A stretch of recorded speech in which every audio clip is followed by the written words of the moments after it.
Пахвалёны Езус Христус. Працягваем з вами нашыя разважанні на горнай пропаведзі Хрыста. І сёння з вами хачу ўзяць два вельмі простых вобразы, кароткія тэксты. Не атрымоўваецца нам хутка так неяк масава ісці аб'ёмамі, але думаю, што так трэба, так важна, каб у дробязях разважаць тыя дробязі. Евангелие от Матвея, 5 раздел, 13 верш. Вы – соль земли. Если же соль потеряет силу, то чем сделаешь ее соленою? Она уже ни к чему не годна. Как разве выбросить ее вон на попрание людям? Вельмі здавалася просты вобраз, але спрабуем у яго акунуцца. Па-першае, гэты тэкст гаворыць, што ўсё-такі то, што мы ўжо з вами разважалі, што нагорная пропаведь Хрыста у Матвея – гэта рэдакцыя. І цяжка сказаць, ці Христос гаворыць натоўпам, ці ён гаворыць сваім вучням, як выбраным. І ў дадзеным выпадку выдаецца, што ўсё-такі гэта адрасавана да вучняў, которые нешта там усё ж такі пазналі. Нейкія выбары прынялі, нейкія рашэнні зрабілі, што гэта ўжо не першыя людзі, которые недзе там з'явіліся. І Христос кажа, вы соль зямлі. Александр Мень каментуе, што соль, што яна, галоўная ёйная роля, гэта захаваць ад сапсаванасці. Увогуле соль мае две рысы, ці дзве якасці. Гэта надаваць смак і захаваць ад сапсаванасці прадукты. Напэўна, там розныя таксама ёсць, але асноўныя гэтыя смак і захаваць прадукты. І Мень каментуе, што гэта вобраз солі, як хрысціянаў, которые паўстрымліваюць справядлівы гнеў Божы. Пакуль у гэтым свеце ёсць праведнікі, пакуль ёсць тыя, хто любіць Бога і верныя яму, то астатнія справядлівы гнеў Божы ці справядлівыя суды Божыя адкладваюцца, таму што тут яшчэ ёсць ягоныя дзеці. Яны захоўваюць гэты свет ад знішчэння. Гэты вобраз, пра што гаворыць Александр Мень, добра зразумелы будзе, калі чытаем, як Абрагам, калі можна так сказаць, таргуецца з Богам. І ідзе гаворка пра Садому і Гамору, гарады, дзе жывуць тысячы людзей, напэўна, а Бог кажа, калі знойдзеш 50 праведнікаў, я не знішчу гэтыя гарады. І даходзіць гэтая таргоўля з Абрагамам да 10 праведнікаў. Гэта значыць, што Бог гатовы пашкадаваць гэтыя гарады і адкласці справядлівыя суды над гарадамі, калі будзе хаця б 10 праведнікаў. Вось у гэтым ключы пра соль разважае Александр Мень. Многія даследчыкі Бібліі разважаюць, цікава задаюць пытанне, ці ўвогуле гэта магчыма, каб соль страціла смак. Калі соль кідаем некуды там у прадукты ці ў ваду, яна не столькі страчвае смак, яна спаўняе сваю ролю, прадукты становяцца салёнымі. Але соль, каб страціла смак і засталася вось у тым самым аб'ёме з соллю, гэта пытанне, ці то ўвогуле магчыма. Мяне это менш цікавіць такія дыскусіі, але цікава, што многія каментатары на гэтую тэму задумваліся, наколькі ў прыродзе ўвогуле у свеце хіміі, скажам так, наколькі это ўвогуле рэальна.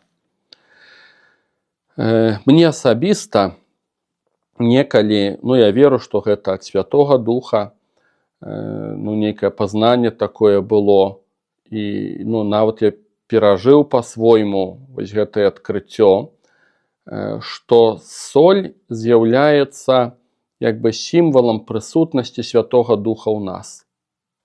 Вось это другая роля солі, калі соль надае смак. І калі мы страцім гэтую соль, то ўжо нічым не пасоліш. Гэта значыць, што Духа Святога няма аналагаў, нельга яго нічым замяніць. Тое, што надае смак нашаму жыццю хрысціянскаму, гэта ёсць Святы Дух. Без Святога Духа ўсё становіцца мёртвым, это будзе проста збор правілаў, которые раней ці пазней яны замучаюць чалавека, і ён не будзе ведаць, чаму я іх выконваю і чаму это служыць. Вось колеры, такую жывотнасць, калі можна сказаць, надае Святы Дух. І яго няма чым замяніць. Згубіць Святога Духа – это значыць згубіць усё. Ці не мець Святога Духа – это значыць не мець нічога. Я асабіста, некалі для мяне гэты вобраз важны быў, і неяк на малітве я яго адкрыў і веру, што гэты напрамак думак недзе там ад Господа быў. Хрысціянства – гэта не нормы, не правіла і не культура. Хрысціянства павінна несці смак. Хрысціянства павінна надаваць гэтаму жыццю смак. Калі яно не надае смакаў, а это проста правілы нейкія, то мы нешта сур'ёзнае прапусцілі. Яшчэ думаю, на што варта звярнуць увагу, гэта тое, што соль, якасці солі, которая надае смак, соль малая. Для таго, каб пасаліць нейкія харчы ці там прадукты, трэба не такая вялікая вартасць солі. І цікава, вось этот вобраз вельмі класны, можна прызадумацца, якая вялікая спакуса для нас, хрысціянаў, каб было ўсяго шмат, каб было вялікае, каб быў трыумф касцёла. Многія стагоддзі веруючыя чакалі і чакаюць, што будзе трыумф хрысціянскай веры. І думаю, што вельмі шмат памылак па этой прычыне і нарабілі, і робяць. Христос, нягледзячы на тое, што яго слухае агромная колькасць людзей, ён становіцца знакамітым, і тысячы людзей, сведкі ягоных цудаў і вучэння, тым не менш, самая блізкая група ягоная, которая нешта таму сур'ёз зразумела, гэта ў лепшым выпадку нейкая сотня. А апосталаў увогуле 12. Калі мы чытаем пра паслугу апостала Паўла, якую вялікую місіянерскую дзейнасць ён вёў, будучы ўсюды, дзе толькі можна. У нейкім моманце мы чытаем, калі Павел арыштаваны, ён кажа, што ўсе мяне пакінулі. І апісвае толькі, хто пры ім застаўся. Гэта Лука, і евангеліст Лука, і пару яшчэ там іншых чалавек. І бачна, што гэтыя супольнасці хрысціянскія, которые асноўвае Павел, некаторыя з іх далёка не былі мнагалюдныя. І гэта не перашкаджала таму, што хрысціянства станавілася соллю, которая, вось, маленькая група, которая робіць сваю ролю.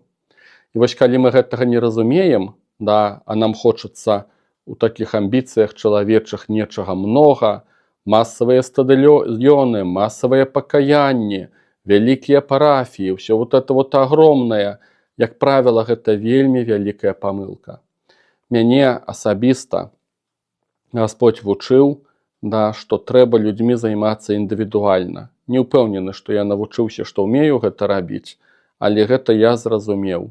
І это з верай прыняў вось гэтыя прарочыя словы і такія падказкі Божыя, адкравення Божыя, што трэба не масовачкамі займацца, а наколькі можна, наколькі гэта рэальна, з усімі нюансамі, але ўсё-такі займацца з людзьмі індывідуальна. Тады ёсць нейкі толк. Тады з гэтага нешта вынікае. І вось запрашаю, каб над гэтым вобразам прызадумацца, акунуцца ў яго, што этот вобраз, што соль нешта малое, і менавіта гэта малое павінна даць нейкі эфект. Падобна, думаю, як у Евангеліі сустракаецца матыў пра закваску. Пра Царства Божае Христос кажа, што закваска нешта дробнае, а яна заквасіць усё цела. Цеста, даруйце. Гарчычнае зерне таксама нешта дробнае, а вырастае вялікае, у цені дрэва крыюцца птушкі. І зрэшты, ізраільскі народ – это малы народ. Я выбраў вас, кажа Бог, не таму, што вы вялікія і моцныя, там, ці разумныя, ці яшчэ якія. Я выбраў вас, полюбіў, хоць вы малы народ. Это увесь той самы вобраз, да, вот это нешта малое, што павінна прынесці, сапраўды вынік. І варта, на гэта звярнуць увагу. І ў кантэксце гэтай думкі я прызадумаўся, як не ўсё проста насамрэч ёсць. Адна з самых вялікіх праблемаў, з которой сустракаюцца веруючыя людзі, служыцелі, такія як я, святары, ці сёстры законныя, ці бацькі, гэта праблема ў тым, што дзеці, которые выхоўваюцца ў хрысціянскім асяроддзі, калі яны вырастаюць, выязджаюць у гарады, трапляюць, як правіла, у свецкае асяроддзе, і яны там раствараюцца. Назовём гэта так. Свецкае асяроддзе, як правіла, праглынае веруючых. Як правіла, я гэтую карціну назіраю проста як нейкую трагедыю нашага асяроддзя, калі тыя самыя пабожныя дзяўчаткі, ходзячы па розных рэкалекцыях, ездзячы па розных рэкалекцыях, ходзячы па пілігрымках, будучы там і сям, у выніку прыходзіць момант, калі ты пачынаеш вучыцца на універсітэце, выязджаеш у горад, першая праверка – это калі пазнаеш хлопца. Многія гэтую праверку ўжо не праходзяць. Тут жа ж пачынаецца блуд, тут жа ўзнікаюць пытанні, што мы не з духам гэтага часу жывём, што гэты час, свет гэты там больш сучасны і так далей, і так далей. І малы працэнт дзяўчат насамрэч вытрымліваюць вось этой самастойнасці. І ў выніку якая карціна? Да чаго я гэта кажу? Гэты свет праглынае хрысціян, і хрысціяне раствараюцца. Усё адно, як бы іх і не было. І гэты свет праглынае хрысціян і нават не паперхнецца. А па ўсёй логікі, па евангельскай, мы павінны быць соллю. Гэта значыць, што наш найбольшы страх – гэта каб не растварыцца ў гэтым свеце. І мы прабуем самі сябе захаваць, каб нас гэты свет не праглынуў. Вось наш найбольшы страх. А па ідэі, па ўсёй логіцы, мы павінны быць тым, хто ідзе ў гэты свет, і мы не растварыліся. А наадварот, мы сталі ўплываць на гэты свет. То есть не хлопец змусіў, калі ўжо трымацца гэтага вобразу, ці там спакусіў дзяўчыну на сексуальныя адносіны, на адносіны да шлюбу, ці там сажительства, назовём так. А яна, ідучы ў гэты свет, паўплывала на яго, што ён прызадумаўся. Вот это вот роля солі. На жаль, карціна выглядае зусім інакш, і гэта вялікае пытанне насамрэч для нас. Это хрысціянаў і веруючых. Хто мы такія? Гэта не пытанне да гэтага свету. Апосталаў гэты свет не праглынуў. Яны пайшлі ў паганскі мір. Многія з іх, Павел, і яны пайшлі ў паганскі мір з прапаведваннем, которое было для языческай культуры абсалютна чужым. Яны там не растварыліся, наадварот, паўплывалі на іх. Таму это вялікае пытанне, канешне, пра якасць нашых адносінаў з Господам і якасць нашай веры. Это адно вялікае пытанне, да чаго вядзе ўвогуле нашая пабожнасць і што ж тут насамрэч не так. Я, канешне, прабую адказаць даволі проста, што тут не так. Дух Святы робіць нас соллю. Не нашыя традыцыі, не пілігрымкі, не рэкалекцыі і не пабожнасці. Дух Святы, которого познаем, которого любим, которому покараемся, слово, которое нас меняе, вось гэта ўсё робіць нас соллю. Вось такі вось вобраз. Яшчэ на што звярнуць увагу. Читаем: «Она уже ни к чему не годна, соль, как разве выбросить ее вон на попрание людям? І гэта гаворыць Гасподзь. Калі соль не спаўняе сваёй ролі, навошта яна патрэбная?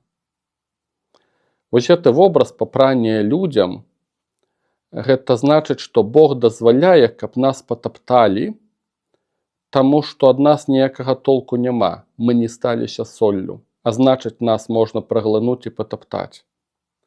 Для мяне гэта вобраз у тым, што тыя тэрыторыі, которые некалі былі хрысціянскімі, хаця паўночная Афрыка, а можа нават і сучасная Еўропа, яны зараз не спаўняюць гэтай ролі солі. І таму Бог дапускае, што прыходзіць іслам. Прыходзіць светская культура, светская філасофія, і не ў светскасці праблема. Не ў ісламе праблема, а ў тым, што соль не спаўняе сваёй ролі. І Бог дапускае папранне людям.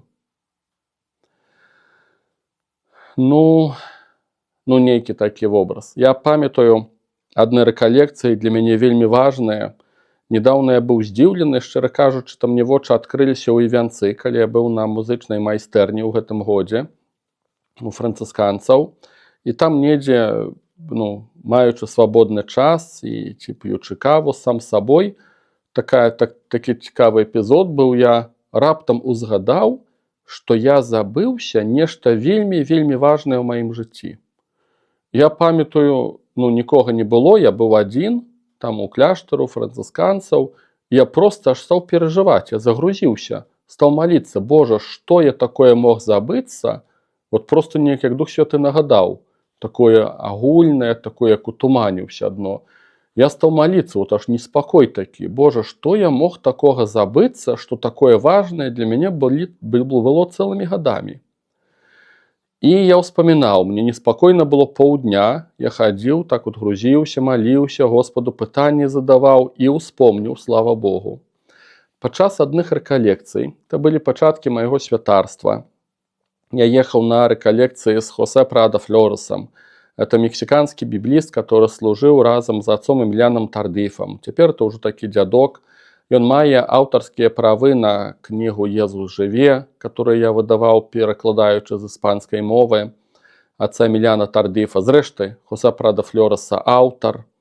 Вось. Ну і ў такім свеце харызматычным, у свеце школаў евангелізацыі, это такая вядомая постаць.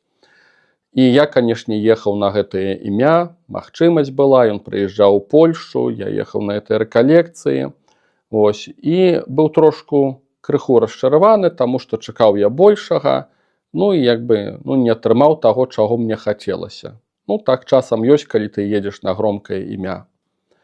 І падчас гэтых рэкалекцый невядомы святар, святароў было шмат, звязаных з рухам абнаўлення ў Святым Духу, каля 120 нас было. І адзін са святароў, мне абсалютна невядомы, гаварыў казанне. І падчас гэтага казання ён сказаў такія словы: «Калі твоё святарства не паказвае людзям Бога жывога, то каму ты такі патрэбны? Навошта твоё святарства трэба для гэтага міра?» І я памятаю, мяне так гэта ўразіла. Я зразумеў, што я праехаў больш за 1000 кіламетраў у адзін бок, пасля 1000 ў другі бок, каб паслухаць не Хосе Прадо Флореса, а пачуць вось гэтыя простыя словы.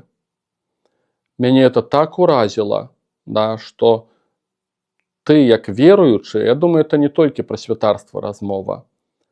Калі ты з Хрыстом, ты павінен нешта трансліраваць. Ты павінен быць здольны паказаць Бога жывога. І вось гэта ёсць вобраз солі. Бо калі гэтага не будзе, каму ты патрэбны, тады можа быць папранне людям, як кажа Святое Пісанне. Добра, мои дарагія, на гэтым вобразе сканчваем і бяром другі вобраз. 14 верш і да 16. «Вы – свет мира. Не может укрыться город, стоящий наверху горы, и, зажегши свечу, не ставит ее под сосудом, но на подсвечнике, и светит всем в доме. Так да светит свет ваш пред людьми, чтобы они видели ваши добрые дела и прославляли Отца вашего Небесного. Другі вобраз, который ўжывае Христос, і зноў жа ж выдаецца, што гэты вобраз усё-таки да вучняў, а не да агульных натоўпаў. Ну, такое маё меркаванне. І Христос кажа: вы ёсць святлом. Я прызадумаўся, цікава, што ніколі не звяртаў увагу на другі вобраз, который нечаянно паяўляецца, это вобраз горада. Як бы вот ён на слыху, што вы святло для гэтага свету і так далей, але вобраз горада, горад на гары, который павінен свяціць, который павінен быць на відоку. Яго нельга схаваць. Вельмі класны вобраз. Вот я просто аж так неяк, аж мне больш это уяўляецца. Горад на скале. Вот, і, ну, цікава, што ніколі не прыдаваў гэтаму значэння. І што гаворыць нам гэты ўрывак Святога Пісання? Перш за ўсё, Гасподзь сам ёсць святлом. У Евангеліі ад Яна гэты матыў некалькі разоў гучыць. Падобна як у пасланнях, у лістах Яна.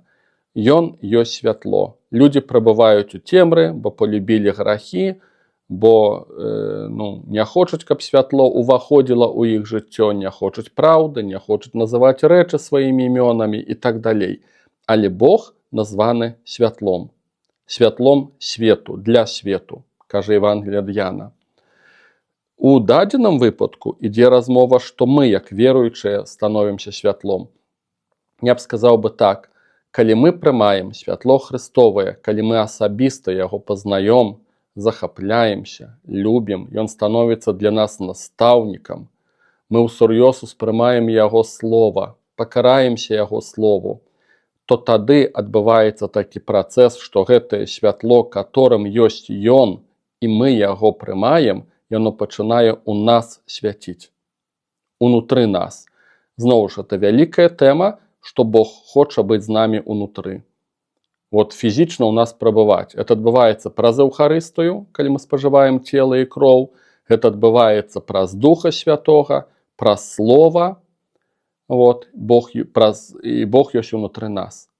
Вот. Это адзін з элементаў ягонага плана, калі можна так сказаць. Александр Мень, каментуючы вобраз, звяртае ўвагу, што святло, которое павінна свяціць у нас, яно павінна свяціць для ўсіх, а не для выбраных. Вось гэта як бы логіка сектанства. Мы пазналі, гэта для нас, мы закрыліся, мы закансервіраваліся, а з іншымі будь-што будзе. Я часам чуў, што ў некаторых супольнасцях пратэстанцкіх, мои знаёмыя, сябры дзяліліся, у некаторых баптысцкіх цэрквах, што часам гучаў такі матыў, што мы хрысціліся, мы пакаяліся, мы ўжо збаўленыя, як кажа Святое Пісанне, а з астальнымі это ваша справа, это ваша праблема. То есть нам тут добра. Да. Вось цікава звяртае Мень, што не, што святло свеціць для ўсіх. Падобна як сонца, кажа Святое Пісанне, узыходзіць над добрымі і злымі, над справядлівымі і несправядлівымі. Святло свеціць для ўсіх. Вельмі яшчэ класны вобраз.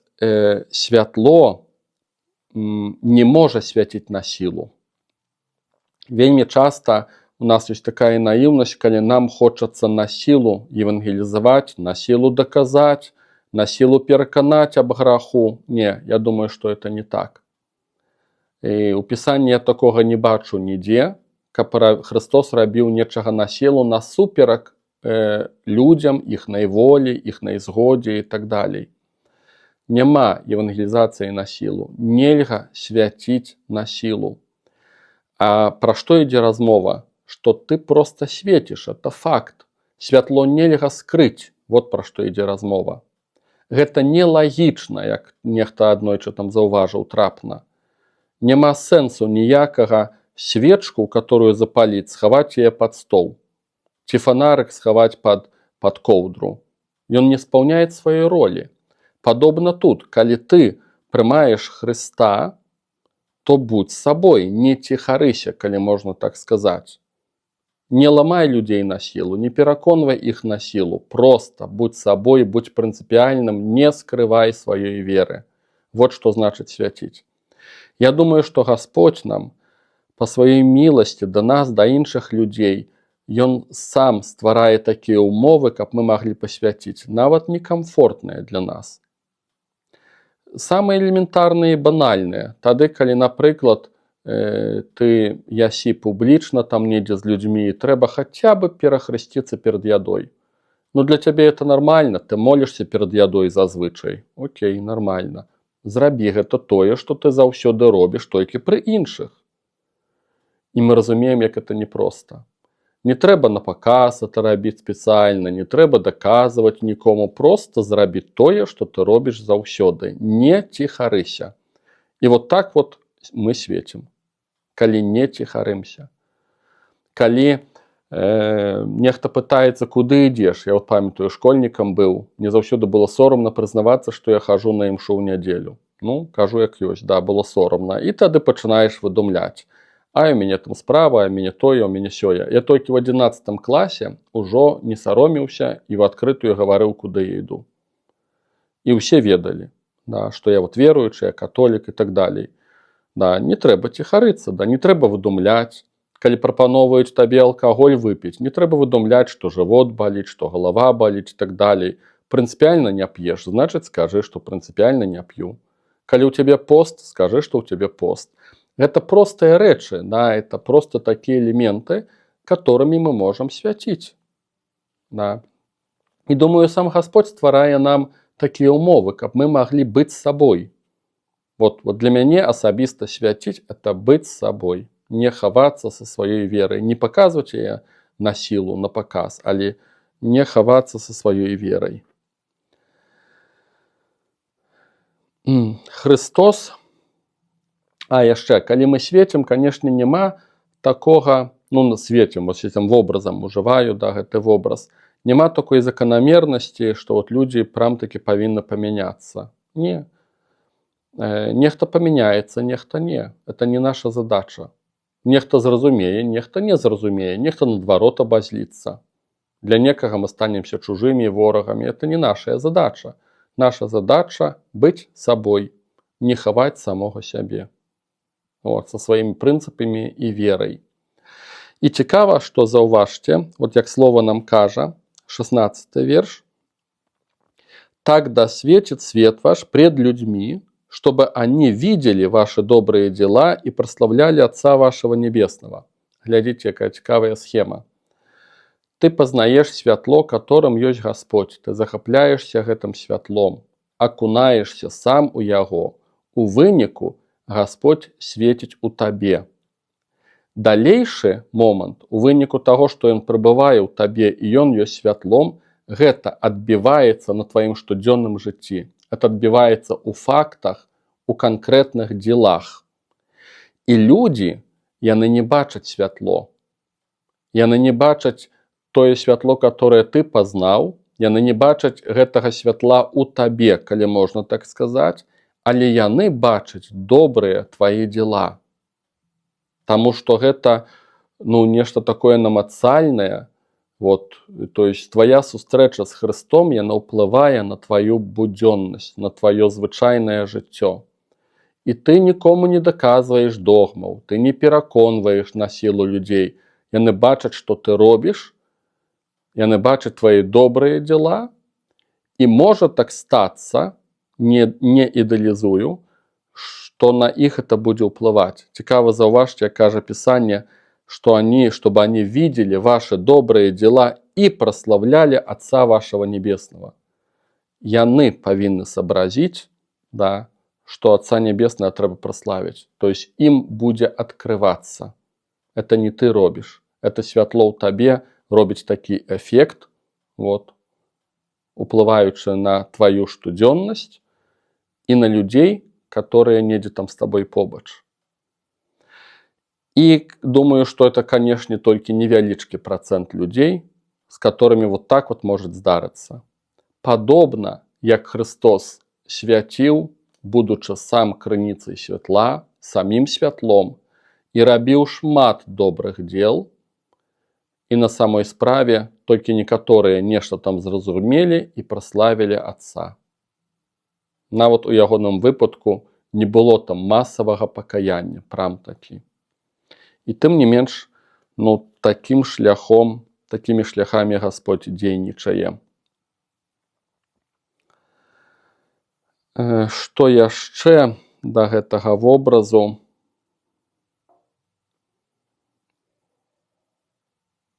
У прынцыпе, хіба што ўсё. Я запрашаю вас, канешне, мы трошку так проста разважаю, але думаю, што гэтае слово такое, яно класнае, каб падзагрузіцца, калі мы ўспрымаем, што мы хрыстовыя, каб самім сабе задаць пытанне, ці я спаўняю ролю святла і солі. На гэта трэба час, каб падзагрузіцца гэтым. Гэта вельмі простыя вобразы, але яны вельмі змястоўныя. Ці я ёсць святлом і соллю. Аднойчы аднаго аўтара я чытаў кнігу і такія класныя словы пачуў, што многія хрысціяне лічаць сябе соллю для гэтага свету і будуць вельмі здзіўленыя, калі зразумеюць, што аказаліся мы для свету вельмі салодзенькімі. Ён праглынуў нас і нават не адчуў гэтага. Нешта ў гэтым ёсць. Класны вобраз, класныя разважанні. Запрашаю вас загрузіцца трошку гэтай тэмай, ці мы спаўняем гэтую ролю святла і солі. Пахвалёны Езус Христос.